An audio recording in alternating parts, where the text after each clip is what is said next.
इससे कम नहीं और क्या अपने हिम्मत को आगे हिम्मत बांध के देश सेवा में। विश्व प्रसिद्ध कुंभ नगरी प्रयागराज त्रिवेणी गंगा यमुना सरस्वती की संगम की पावन धरा अपनी पहचान में वैदिक परंपरा से लेकर आज तक अनंत कोटि की संस्कृतियों और पहचान को संजोए है। न जाने कितने ही कालखंड यहाँ संजोए हैं। पुरातन इलाहाबाद शहर के उत्तर दिशा में गंगा तट पर द्रौपदी घाट है तो शमशान भूमि रसूलाबाद भी आबाद रहा है।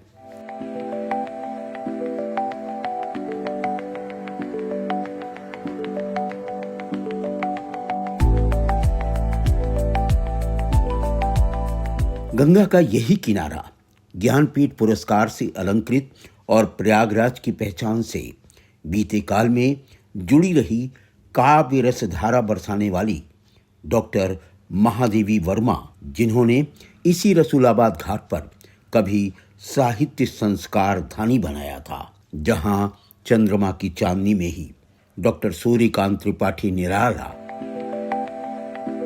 Doctor Harivansh Rai Bachchan, doctor Sumitra Nandan Pant, doctor Ram Kumar Verma, Father Camille Bulcke जैसे हिंदी भाषा साहित्य मणियों की काव्य धाराएं फूटती थीं और सुनने वाले श्रोताओं का ओज भी तब मुखर होता रहा, जिसकी चर्चा महादेवी वर्मा जी ऑल इंडिया रेडियो की रिकॉर्डिंग में प्रायः किया करती थी। यही रसूलाबाद घाट की पहचान से भारत की प्रथम शमशान भूमि में चिता जलाने वाली गुलाब देवी मिश्रा, जिन्हें प्यार सम्मान से लोग महाराजिन बुआ कहकर पुकारते थे, उनके प्रति अपना भाव समर्पण करते रहे हैं। महाराजिन बुआ बचपन में 7 वर्ष की उम्र से चिता जलाने का जो काम अपने पिता लक्ष्मी नारायण मिश्र के सानिध्य में आरंभ किया था, वो अपने जीवन के अंतिम क्षणों 91 वर्ष की उम्र तक उसे अबाध गति से संपन्न करवाती रहीं और पूरे जीवन के 8 दशकों तक में लगभग 14 लाख तक शवों को जलाने का उनका विश्व रिकॉर्ड भी एक महिला के रूप में कायम रहा था। तंत्र मंत्र यंत्र साधकों के विरोधों को अपनी तप बल साधना से वो धिक्कारती रहीं। न जाने कितनी ही विभूतियों की चिता में महाराजिन बुआ के मंत्रों, अग्नि और तिलांजलि करवाने की फेहरिस्त शामिल रही है। पंडित मोतीलाल नेहरू के अधिकांश परिवारजनों सहित चिताओं को महाराजिन बुआ ने अग्नि दी थी।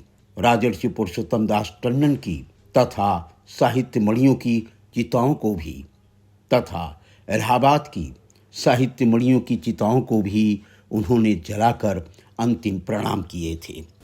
हमारे पिता की चीज थी और शत्रु लोग ले लिए रहे, उन्होंने अपना कब्जा रख लिया था। उस कब्जे के चलते हमको इसमें घुसना पड़ा। हमारी अवस्था उस वक्त 10 साल की थी और 10 साल की उम्र से हमने शत्रुओं से ये अपना कब्जा लेना शुरू किया। तो उसमें किसी ने विरोध आवाज, कोई बहुत ज्यादा विरोध नहीं किया? किसी ने विरोध नहीं किया। हमको साथ में जनता ले जाती थी दारागंज घाट पर जी। मैं दारागंज घाट मैंने 40 साल तक किया है। दारागंज घाट पर? दारागंज घाट। जब शत्रु लोग ज्यादा बढ़ गए तो हमको जनता हमारी कहने लगी कि नहीं, उस घाट में अब आपको नहीं रहने देंगे, अब यहाँ नया घाट खोलिए आप और यहाँ आप रहिए।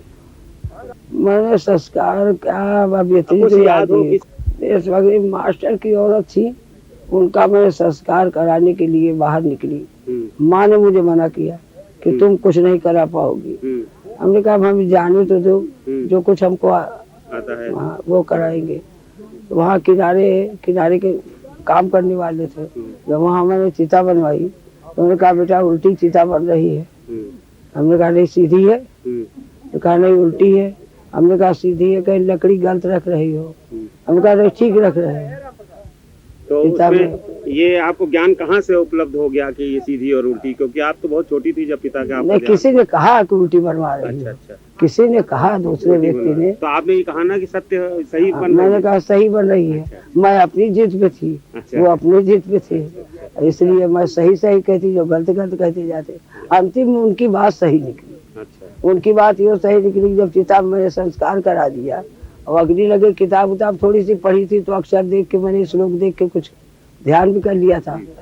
तो जब वहाँ अग्नि लगवा दिया, उसके बाद में चिता गिरी, तो उन्होंने कहा बेटा मैं पहले से कह रहे कि चिता उल्टी बन रही है।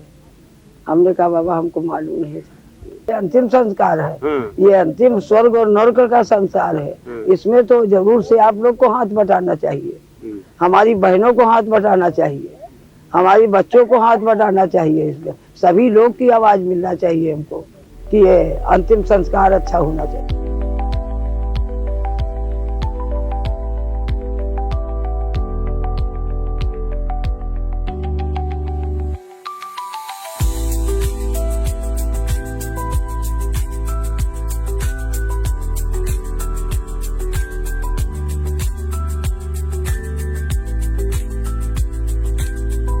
वर्ष 1996 में उनका सम्मान समारोह शहर के हिंदुस्तानी अकादमी सभागार में शीतल प्रसाद मिश्र ने तब भजनामृत के साथ आयोजित किया था। उस समय उत्तर प्रदेश विधानसभा अध्यक्ष रह चुके केशरीनाथ त्रिपाठी के करकमलों से उनका सम्मान समारोह संपन्न हुआ था। इससे कम नहीं है, बहुत ज्यादा अपने हिम्मत को आने के लिए हिम्मत बांध के देश सेवा में लग जाए। हमारा उस काल की जीवंत दृश्य और समारोह की कुछ झलकियां।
महाराजिन बुआ भले ही नहीं हैं और रसूलाबाद घाट की पहचान भी आज बदल चुकी है, किंतु अतीत के पन्नों में धूल धूसरित होती उनकी छवि सर्वत्र अलंकित रहेगी। महाराजिन बुआ एक शिक्षा संपन्न परिवार की रही हैं।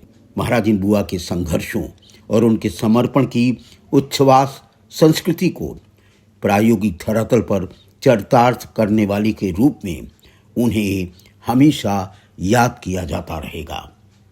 उस महान मातृशक्ति महाराजिन बुआ को शत शत नमन।